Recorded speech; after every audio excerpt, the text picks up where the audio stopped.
Ambil kayu untuk membuat meja.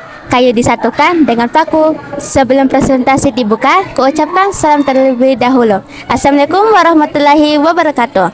Kami dari kelompok 1 akan menjelaskan mengenai perumusan dan pengusahaan Undang-Undang Dasar Negara Republik Indonesia tahun 1945. Hakikat konstitusi dan UUD. Kata konstitusi diserap dari bahasa Inggris yang berasal dari bahasa Latin constituere yang berarti menetapkan atau mendirikan. Tujuan konstitusi adalah memberikan pengawasan terhadap kekuasaan politik. Selain itu, konstitusi memberikan batasan bagi pemerintah dalam menjalankan tugasnya.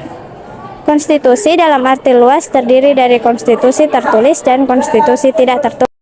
Konstitusi tertulis dapat berupa hukum dasar tertulis, yaitu Undang-Undang Dasar UUD. Jadi dapat disimpulkan bahwa UUD termasuk bagian dari konstitusi. UUD Republik Indonesia adalah UUD yang ditetapkan PPKI pada tanggal 18 Agustus 1945. UUD tersebut bernama Undang-Undang Dasar Negara Republik Indonesia 1945 atau disingkat UUD NRI tahun 1945.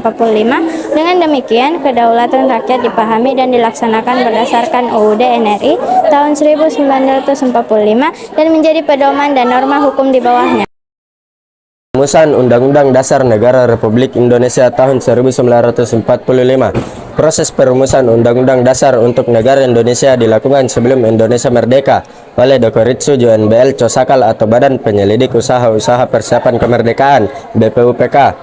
Pada persidangan kedua pada tanggal 10-16 Juli 1945, BPUPK membentuk panitia-panitia kecil, antara lain Panitia Hukum Dasar diketuai oleh Soekarno, Panitia Pembelaan Tanah Air diketuai oleh Raden Abi Kusono, dan Panitia Ekonomi dan Keuangan diketuai oleh Muhammad Hatta. Panitia Hukum Dasar kemudian membentuk panitia kecil lagi, yaitu Panitia Perancang Undang-Undang Dasar yang beranggotakan 7 orang, yaitu Supomo, Wongsonegoro, Ahmad Subarjo, Amarimis, Panji Singgih, Agus Salim, dan Sukiman. Panitia ini diketuai oleh Supomo. Pada 13 Juli 1945, Panitia Perancang Undang-Undang Dasar membahas dan menyepakati beberapa hal seperti lambang negara, negara kesatuan, sebutan Majelis Permusyawaratan Rakyat, dan pembentukan panitia penghalus bahasa terdiri atas hal sebagai Undang-Undang Dasar yang isinya meliputi 1. Wilayah negara Indonesia adalah sama dengan bekas wilayah Hindia Belanda ditambah dengan Malaya. Borneo Utara sekarang adalah wilayah Sabah dan wilayah Sarawak di negara Malaysia serta wilayah Brunei Darussalam. 2. Bentuk negara Indonesia adalah negara kesatuan. 3. Bentuk pemerintahan Indonesia adalah republik. 4. Bendera nasional Indonesia adalah sangsaka merah putih. Dan 5. Bahasa nasional Indonesia adalah bahasa Indonesia. Namun, ketentuan mengenai wilayah negara Indonesia dan batas-batasnya tidak dimuat dalam rancangan undang-undang karena menurut Supomo, undang-undang itu hanya menyangkut pemerintahan dalam negara, bukan batas wilayah negara. Pembahasan rancangan Undang-Undang Dasar. 3. Pengesahan Undang-Undang Negara Republik Indonesia tahun 1945.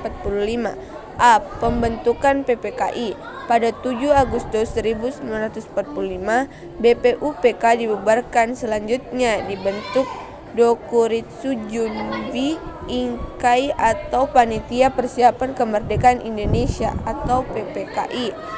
B. Keanggotaan PPKI. PPKI terdiri atas 21 orang yang dipilih oleh Marsekal Hisaichi Terauchi dengan rincian 12 orang dari Jawa, 3 orang dari Sumatera, 2 orang dari Sulawesi, 1 orang dari Kalimantan, 1 orang dari Sunda Kecil, Bali dan Nusa Tenggara, 1 orang dari Maluku, dan 1 orang dari golongan Tionghoa. Namun ternyata ada 6 orang anggota yang ditambahkan tanpa sepengetahuan Jepang. Sidang pertama PPKI pada tanggal 18 Agustus 1945. Pada tanggal 18 Agustus 1945, PPKI menggelar sidang pertamanya. Salah satu agendanya adalah menetapkan dan mengesahkan rancangan Undang-Undang Dasar. Prosesnya pada pengesahan Undang-Undang Dasar hanya berlangsung kurang lebih 2 jam. Singkatnya, proses pengesahan Undang-Undang Dasar karena rancangannya telah dirumuskan sebelumnya oleh BPU PKI.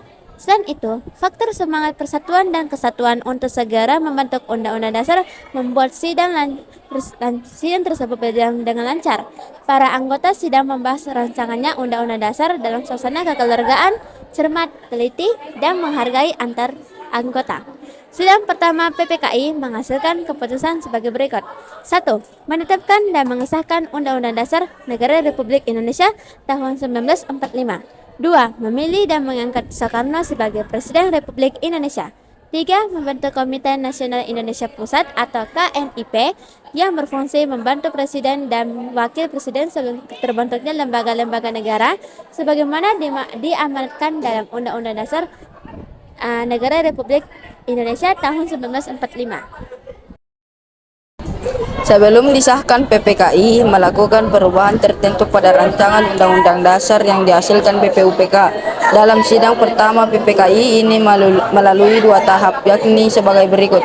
1. Pengesahan pembukaan Undang-Undang Dasar NRI tahun 1945 yang terdiri atas 4 alinea.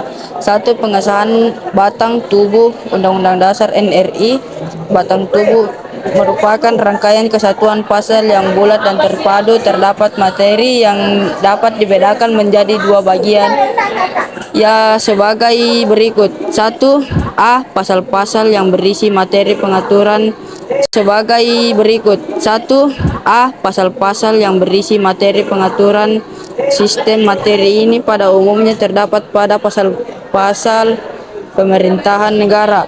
B. Pasal-pasal yang berisi materi hubungan antara negara dan warga negara serta penduduknya. 1. Pembukaan Undang-Undang Dasar NRI tahun 1945 memuat prinsip-prinsip pokok kenegaraan yang terdiri dari 4 alinea. 2. Batang tubuh Undang-Undang Dasar NRI tahun 1945 merupakan terdiri atas 16 bab, 37 pasal, 4 pasal aturan peralihan, dan 2 ayat aturan tambahan. Terdapat materi yang dapat dibedakan menjadi 2 bagian, yaitu sebagai berikut. Berisi materi peraturan. A. Pasal-pasal yang pemerintahan negara. B. Pasal-pasal yang berisi materi. Dengan demikian, penjelasan tersebut merupakan aturan tambahan dari Undang-Undang Dasar NRI tahun 1945. Dalam penjelasan Undang-Undang Dasar Negara Republik Indonesia tahun 1945, terdapat 7 kunci pokok sistem pemerintah negara, yaitu sebagai berikut.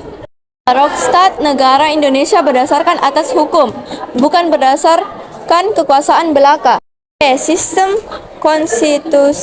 konstitusional pemerintah berdasarkan atas sistem konstitusi dasar yang tidak bersifat absolut. C. Kekuasaan negara yang tertinggi berada di tangan Majelis Permusyawaratan Rakyat. D. Penyelenggara pemerintah negara tertinggi adalah Presiden di bawah Majelis. E. Presiden tidak bertanggung jawab kepada Dewan Perwakilan Rakyat. F. Menteri negara berfungsi sebagai pembantu Presiden dan tidak bertanggung jawab kepada Dewan Perwakilan Rakyat. G. Kepala negara memiliki kekuasaan tak terbatas.